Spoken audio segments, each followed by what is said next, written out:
The first clue sounds almost too clean. A man says he would testify under oath before Congress about recovering something extraordinary. That's the hook. But this interview quietly asks you to accept a much bigger leap. That willingness to testify is itself evidence. It isn't. It's evidence of commitment, not necessarily of the claim.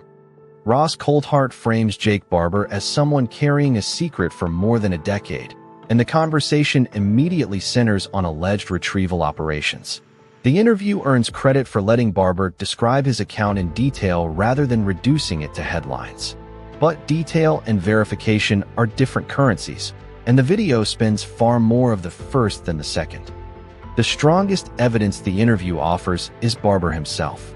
His confidence, military background, specificity, and repeated willingness to speak publicly are presented as cumulative reasons to believe him.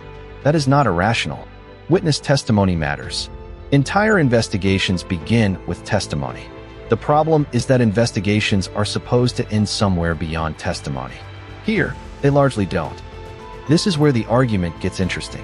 The interview repeatedly returns to what Barber experienced rather than what viewers can independently inspect. Physical artifacts remain unavailable. Documents are limited. Corroboration is discussed more often than demonstrated. The absence of direct evidence may have legitimate explanations, but the video rarely forces that uncertainty to stay front and center.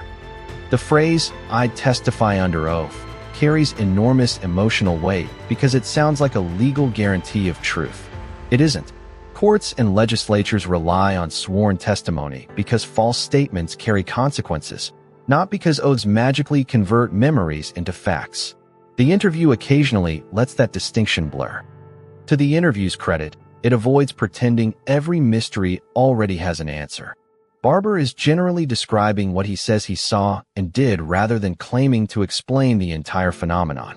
That restraint makes parts of the discussion more credible than the internet's usual certainty.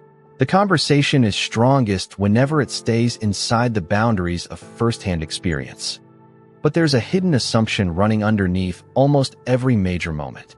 If government secrecy exists, then the missing evidence becomes easier to excuse. That's logically possible. It's also remarkably convenient. Once secrecy explains every evidentiary gap, the theory becomes much harder to challenge, because absence itself starts functioning like supporting evidence. Even the presentation reinforces that shift. Long, uninterrupted conversation creates an atmosphere of seriousness, encouraging viewers to evaluate sincerity instead of documentation. That's not deceptive by itself, but it subtly changes the standard of proof from "can I verify this?" to "do I believe this person?" Those are completely different questions. The real value of this interview may not be whether Barber is ultimately right. It's whether the claims are specific enough that independent institutions could investigate them. Extraordinary testimony is useful when it generates testable questions. It becomes much less useful when belief arrives before verification. So my verdict is unusual. This isn't compelling because it proves alien technology. It's compelling because it exposes how modern audiences judge evidence. The strongest part of the argument is also its biggest vulnerability. A remarkably confident witness standing where hard evidence should eventually stand. If future hearings produce documents, physical material, or independent corroboration, this interview may look prophetic. If they don't, it becomes an illustration of how easily credibility can outrun proof. And if you enjoy pulling apart claims like this instead of simply choosing sides, stay close. The next review will probably begin with another clue that refuses to behave like an answer.